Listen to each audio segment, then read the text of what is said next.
What are your thoughts on the possibility of another nuclear war between these two states? Do you think it's likely that nukes ever get used again on this globe? I think it's really likely they're used again, but I don't believe between Russia and America and China. I mean, I think it's if it happens, it's likely to be one of the second tier countries that are kind of off the radar, like Pakistan or India. There's 9 nuclear armed countries. Right? That's right. Israel, France. I think South Africa. Oh no, South Africa gave them up. They gave them up. Yeah. India, Pakistan, North Korea, China, America, Russia. What's the ninth? You said Israel. Yeah. Here we go. United States, China. Oh, UK. Oh, that's right. The Yeah, UK. Of course. Yeah. Yeah. Yeah. I mean, I would. We only have 5,000 nuclear warheads? Yeah, we gave so many up during the SALT That's talks. incredible because we had like upwards of 20,000. Yeah. That's a great thing to see. The fact that we've been able to reduce the nuclear stockpile that much and convince Russia to do the same thing. Right. Well, on record, right? Yeah, on record. Well, I mean, technically, Israel's not even supposed to have nukes, right? But they do. Right. That's right. Yeah. Actually, it's funny that, on this topic, the great story that has never been told, I don't think ever will be told, is that one of the great successes of the Clinton administration was the roundup of the rogue nukes following the collapse of the Soviet Union. There were dozens. Oh, yeah. It's an amazing story, and I don't think it'll ever be written. But there was CIA, NSA, the Brits, MI6 were in there, and they were literally going up and buying nuclear warheads for people, and it's incredible because so much was missing. I saw an amazing documentary about this, about some Russian dude who was like slinging submarines to drug dealers. Yeah. And he was like, they were sitting in there's a great, I forget the name of it. Steve, you should probably try to find this documentary, but and there's a scene when they're in Russia and this big Russian dude's in the sauna with these drug dealers, these like cartel guys. And he's like, "You guys want a nuke?" No, it was He's trying to like throw in a nuke to spice up the submarine deal. Yeah, no, it's amazing that they managed to corral that. Yeah.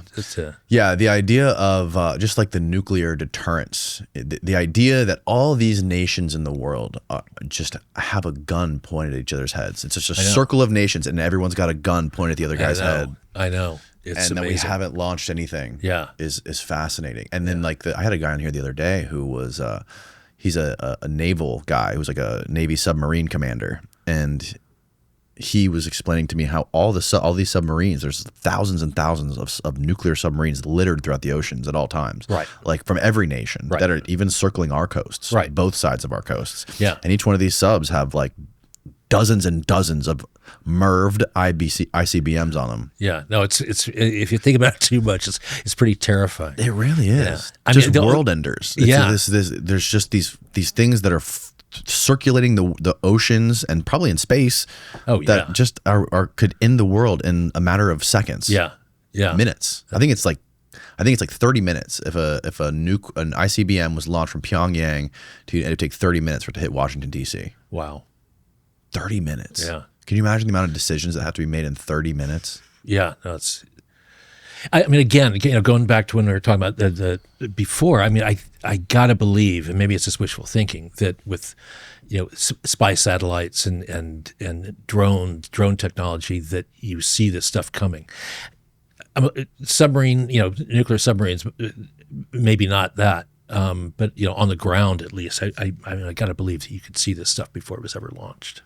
Yeah, I think the satellites, like the SBIRS system that we have, can detect the rocket blast, the burners, burners on the rockets, like the second they launch, right? So like as soon as a rocket launches, we have satellite systems that know that it launches, and we also have interceptor missiles. We have like 44 of them, I think, and they only have 40% accuracy. Oh, yeah, I heard about that.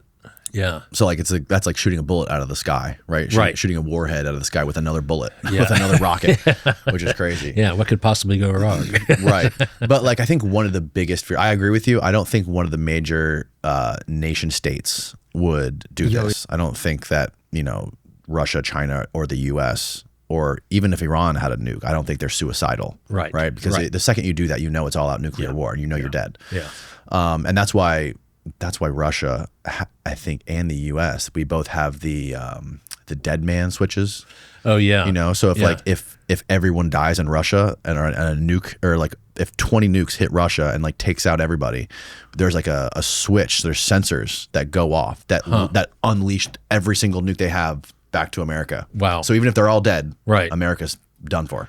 Wow. But my biggest fear is that like a rogue sort of a cartel or like a rogue military gets their hands on something like this and sets it off, and then like it gets attributed to the wrong people, or no one knows like where to attribute it to. Like even if like imagine if a nuke ended up on like a train or a somewhere, it got shuttled to like the middle of Ukraine, and maybe it came from Russia, maybe it came from somewhere else. That's what it was. Operation Odessa. That's the documentary I was telling you about. And like maybe it's like a small tactical nuke or like a suitcase nuke or something like this, and like it was just like a faction of a military or like ISIS or something like this, and then detonated it. Right. And now all of a sudden the world's on fire, freaking out, like a nuke went off. How do we know who did this? Do we have to retaliate? And that's what I'm scared of the most.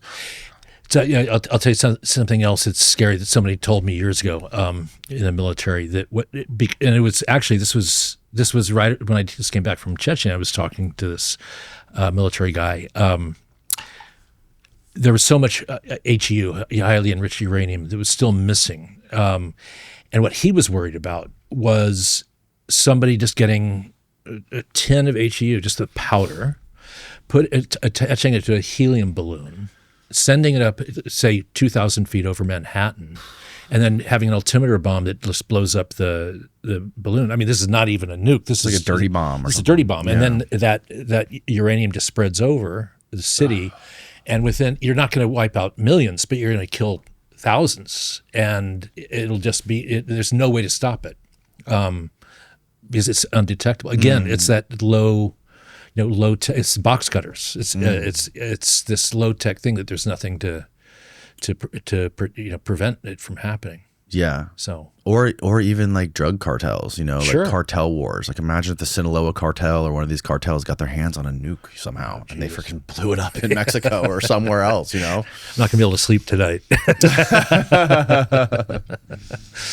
Yeah. No, it's definitely a terrifying thought, man. Yeah. And I don't know where it goes, but like this, I heard this story the other day, and I think Andy Jacobson was telling this story about how like the countries with the nuclear bombs are the ones that America doesn't fuck with. Like look at North Korea, right? Kim Jong-il made that agreement with, I think it was Clinton. Clinton tried to get him to stop his nuclear program. Right. Yeah. And he shook his hand, but he had his fingers crossed behind his back. So they did the nukes. They started their nuclear program, and now they have like, I think it's 80. Yeah. They have 80 ICBMs, nuclear warheads. Yeah. And because of that, Kim Jong-un is probably going to die of a natural death in his bed at night. Yep. That's right. That's right. So why wouldn't Iran want a nuke now? They probably want a nuke now more than ever. Yeah. Yeah, probably do. Yeah, and you're right. I mean, it's an amazing kind of it increases the longevity of your regime if you have it. Yeah, right. And the idea that North Korea has it is really pretty terrifying. I mean, I find more terrifying than Iran has it or Pakistan or anything. I mean, that's just a crazy regime. Crazy. So, yeah, totally unhinged. Yeah, but I would hope they're not suicidal. Right. Because, again, like the scary thing about them launching a nuke is obviously we would know the second it gets launched. And again, we have 30 minutes, according to Andy Jacobson's new book, Nuclear War, to get from Pyongyang to DC. And within that 30 minutes, so many decisions have to get made. by the president, who has the ultimate control, and he like walks around with a Denny's menu, right, and the nuclear football, right. which is like scenario 1, scenario 2, scenario 3, scenario 4, and each one of those scenarios has like this key code or whatever, or encryption code that you give to like strategic command, right, and then they have to go through all these processes and then like turn the keys to do it, right, and like then you have to get on the phone with Russia, because you have to shoot those nukes back. So within that 30 minutes to get here, right? So there's like 12 minutes before we have to release our Minutemen missiles, because they're stationary, and we have to imagine like it's use it or lose it with those. Like those are going to be destroyed if we wait 30 minutes, right? Because they could potentially target those to try to like take out, castrate us.